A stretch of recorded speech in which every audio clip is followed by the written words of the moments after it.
जी हाँ, सही सुना आपने। आप भी ला सकते हैं गणित में 100 में से 100 अंक, वो भी मात्र 3 चैप्टर पढ़कर।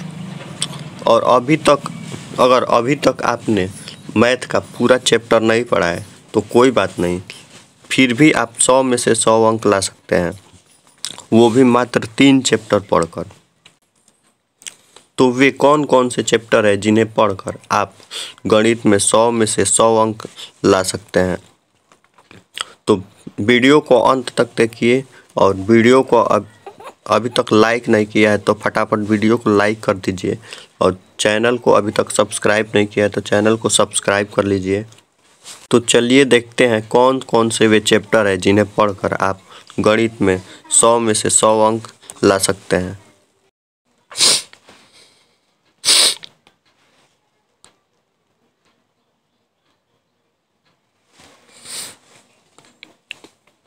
गणित में आपसे कुल 138 प्रश्न पूछे जाते हैं, जिसमें आपका 100 वस्तुनिष्ठ प्रश्न होता है, जिसमें आपको मात्र 50 क्वेश्चन को बनाना होता है, जिसमें आपको मिल गया 50 अंक। और आगे बात करें लघु उत्तरीय प्रश्न की, तो इसमें आपको 30 लघु उत्तरीय प्रश्न पूछे जाते हैं, जिसमें 30 लघु उत्तरीय प्रश्न में से मात्र आपको 15 क्वेश्चन बनाना होता है। तो 15 क्वेश्चन 2-2 नंबर का होता है, तो 15 गुणे 2 यानी 30 नंबर का आपका ये होता है लघु उत्तरीय प्रश्न। और दीर्घ उत्तरीय प्रश्न की बात करें तो दीर्घ उत्तरीय प्रश्न आपको 8 दीर्घ उत्तरीय प्रश्न पूछे जाते हैं, जिसमें आपको मात्र 4 को हल करना होता है। तो दीर्घ उत्तरीय प्रश्न 5-5 अंक का होता है, तो टोटल कितना हो गया? 4×5 = 20 अंक का दीर्घ उत्तरीय प्रश्न हो गया।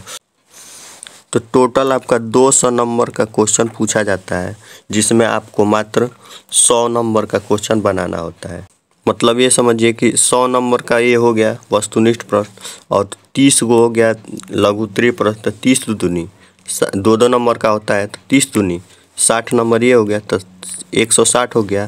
तो दीर्घ उत्तरीय प्रश्न होता है आपका तो 8-5 नंबर का होता है, तो 8×5 = 40, तो 40 और 60 100 और 100 200 नंबर का टोटल आपका क्वेश्चन रहता है, जिसमें आपको 100 अंक का क्वेश्चन बनाना होता है।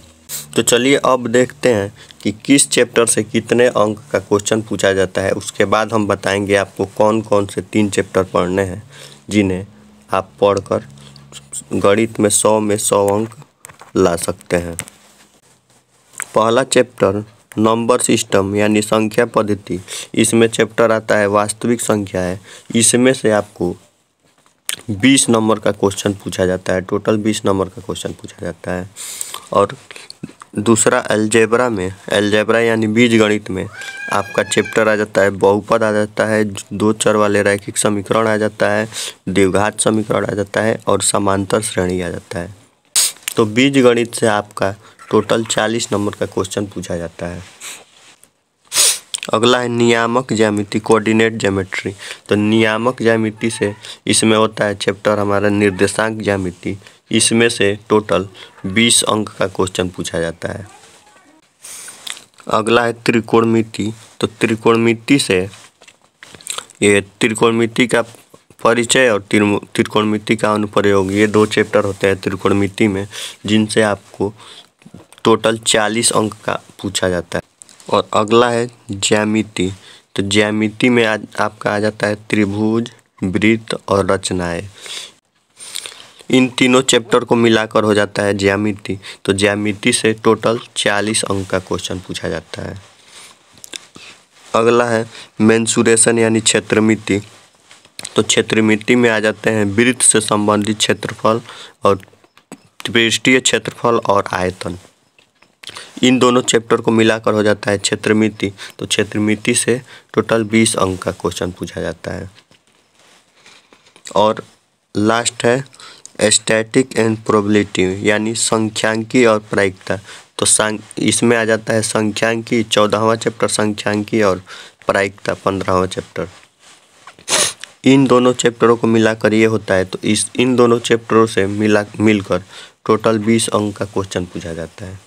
अब चलिए अपने मेन मुद्दे पे, यानी यानी किन 3 चैप्टरों को पढ़कर आप गणित में 100 में से 100 अंक ला सकते हैं। अलजेब्रा हो जाता है आपका 40 अंक, त्रिकोणमिति हो जाता है 40 अंक और ज्यामिति हो जाता है 40 अंक। यानी 40 40 80 और 40 120, यानी टोटल आपका 120 अंक का हो जाता है, जिसमें आपको मात्र 100 अंक लाना है। तो आप 100 अंक नहीं ला सकते हैं, 3 चैप्टर पढ़ना है आपको। मात्र 3 चैप्टर पढ़कर अलजेब्रा, त्रिकोणमिति और ज्यामिति, इन 3 चैप्टरों को पढ़कर आप 120 अंक का टोटल हो रहा है। इसमें से आप 100 अंक नहीं ला सकते हैं, तो 100 अंक आप आसानी से ला सकते हैं। तो यही हुआ आपका 3 चैप्टर पढ़कर 100 में 100 अंक ला दिए कि नहीं, आसानी से ला दिए। आप 120 में 100 नहीं ला सकते हैं तो 95 तो ज़रूर ला सकते हैं, 90 तो ज़रूर ला सकते हैं। तो दोस्तों ये थे गणित के वो 3 चैप्टर जिन्हें पढ़कर आप 100 में से 100 अंक बिल्कुल आसानी से ला सकते हैं। दोस्तों आज का ये वीडियो आपको कैसा लगा कमेंट करके बताइएगा, और वीडियो अच्छा लगा हो तो वीडियो को लाइक, शेयर और चैनल को सब्सक्राइब ज़रूर कीजिएगा। मिलते हैं अगले वीडियो में नए क्वेश्चनों के साथ, तब तक के लिए धन्यवाद। ज़रूर।